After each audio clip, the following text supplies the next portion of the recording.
everyone. Moons Technologies Ltd Talk Train of Thought with a series of an episode with Mr. Pravin Sawant, who is a CHRO with 63 Moons Technologies Ltd. It's an interesting and exclusive story what we have captured on Talk Moons Technologies, an excellent journey. I'm sure it's going to motivate many of the millions of Talk audience who are watching him on this Talk show.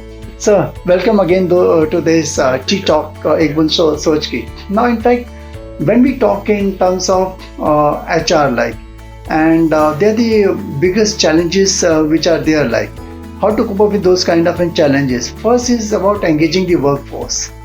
So, how one can address this challenge, and which is a matter of concern for more than a decade also.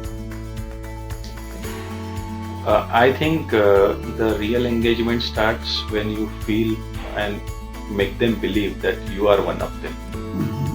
You are not different.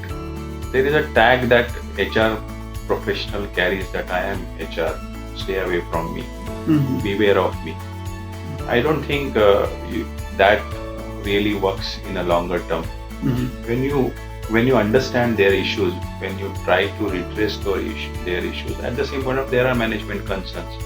And a longer term, when you really engage with the person, you understand what background that person comes in from, what challenges that he has gone through, what adversities that he has coped up with, and then you understand what qualities that the person has and what he can really bring to the table.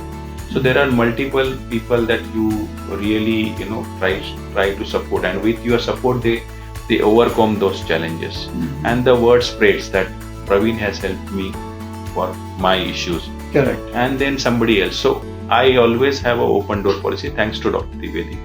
Anybody can walk into my cabin at any point of time. Anybody contact me through my WhatsApp number.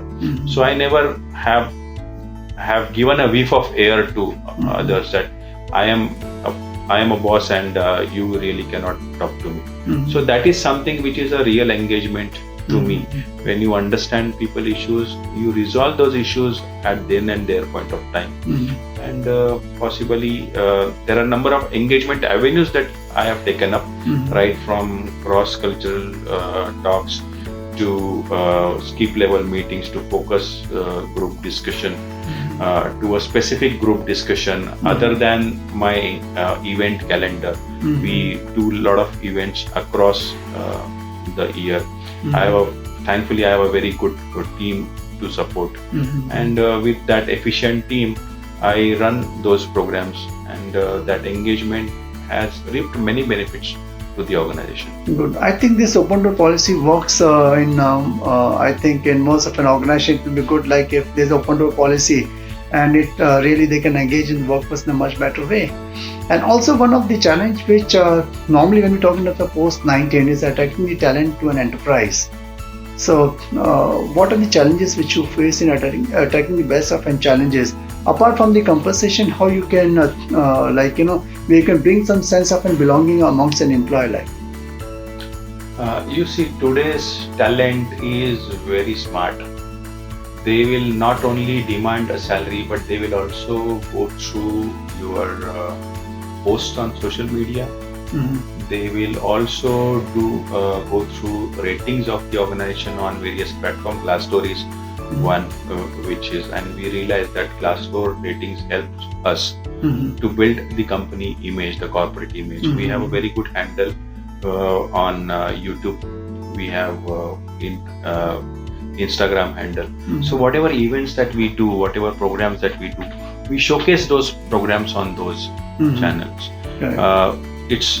I have made an annual calendar of various events. That helps the engagement per se. We also ask we handle our exits very carefully, and when it is unavoidable to let go somebody, we ask them to give us a rating on Glassdoor with his own perspective the person gives. And Dr. Dwivedi has brought one thought to us: glorious entry and gracious exit. So with that thought, we changed our policies, we revised our policies, made employment friendly policies, and that started reaping benefits. Eventually he left in 2010, but thereafter when the reins came to me, I picked up his thoughts, I reinstated his thoughts, and those are selling us through and giving us good vibes in the organization. Good, great. And another challenge, I think, biggest challenge again as far as HR which is concerned, we talk in terms of managing a relationship. Now, in a remote and the hybrid work atmosphere, like, how one can build up a relationship like?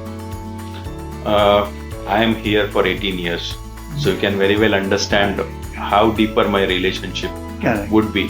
It's for somebody who has joined a year back or 2 years back, it's very difficult for that person to understand the ethos and culture of the organization. But for me, it was very transitional and advancement.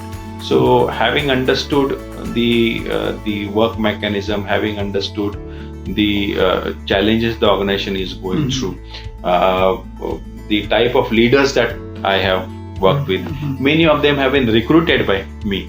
So it's very easy for me to sell through. May not be easy for everyone to understand and manage those challenges.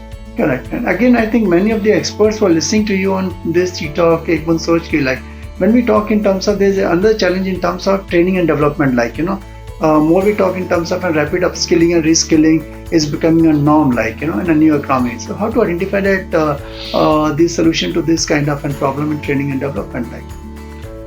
You see, there is one story which possibly you would have heard or the audience would have heard. HR head goes to the management that we want to do this training for the employees, and the management typically asks that why should we train them? It is part of their duties. They should be performing these duties, and they should be staying with us. So the HR head tells them that what if we don't train them and they stay with us for a longer period of time, will not be an adversity for the organization. Untrained people selling the organization in the challenging time with the technology changing with the spur of a moment. Do you really want to keep such kind of people in a longer period? So training is a very continuous process. You cannot ignore training. Unless you don't train your people for the tomorrow, you will not sell in today's world. So to sell through tomorrow, you have to train them today. So there has to be rapid upskilling and reskilling at every phase of your career. At the same point of time, it is also an individual's responsibility. If the organization is not providing a training, you train yourself. You understand the changing air, and you possibly maybe some courses you can enroll for yourself, which organization may not be able to. But you can self-development is a key in today's world. Correct. And also there's a further challenge what we have seen in talent retention, like, how one can cope up with that aspects to retain the talent, like, which are there? Retaining talent is all depends on the relationship that you have built with that talent. There is a popular saying, people leave managers, resources leave managers or bosses. They don't leave the organization. So it all depends on how you have treated the person, what good memories that you have created with your talent. And if the memories are good, there is a chance that talent can be retained. Not money drives every time. Money gives you a motivation to do maybe to X level, but thereafter what matters is the comfort, is the opportunities, is the career advancement and succession planning that you give to one. And that is something which is a bargaining point for you, that you wear this, you are this, and you could go to this level. Don't go only for money. And so that is something which we showed. And also many of the experts who are watching you, like, most of an organization, also the HR practitioners who are there, the diversity at the workplace becomes challenging, like, so how to cope up with that kind of a challenge? Diversity is part of your life. The world is coming together. You are no longer working for one particular state, one particular nation. when you have diverse people, there are confluence of various thoughts which is coming together, and it's just that you are not you should not be biased with one gender, one particular person. The diversity that people are working with, it brings in a lot of different perspective to you. Sometimes you do not think in a particular angle, but somebody else brings in that angle with you. So global diversity is there, gender diversity is there, so all those diversities brings in a good changes in your thought processes. Good. And in fact, also there's another challenge, like as far as HR practitioners which are concerned, we talk more in terms of employee health and well-being, like. So how as a professional one can take care of this within an organization? I think before Corona and post-Corona, the well-being has, the priority of well-being of an employee has taken a center stage. A healthy mind and healthy body can bring a lot of good productive values to the organization. In our own organization, during Corona, just like BMC had a COVID war room, we had a COVID war room. We, at one point of time, we were supporting the aging parents of our employees. Sometimes we used to pick up our employee or his relative from their home, get them a bed we had beds reserved in the hospital.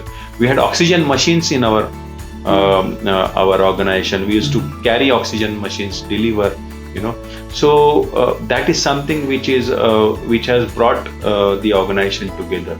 And post COVID, now all the more the attention is on the well-being of the employees. We have a doctor on call coming to our premises every week. We have nutritionist, dietitian, we have physician, we have medical counselor coming to our premises, spending time with our employees.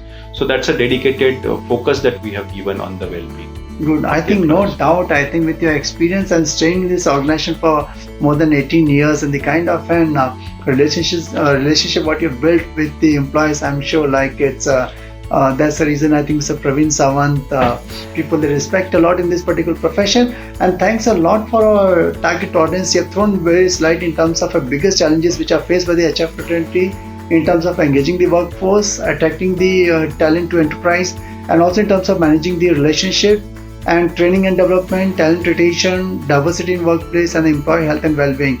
I think all those broader challenges which the HR is facing, you have addressed those kind of issues. I'm sure this is going to be of lot of value addition for the experts who are making their career as far as HR which are concerned. Do catch up with Mr. Pravin Sawant on the next episode of ttalk Moons Soch. Till then, go to www.ttalk.net. Subscribe and like the channel as much as you can. So thanks a lot for being part on the show. My pleasure. Thank you very much. God bless.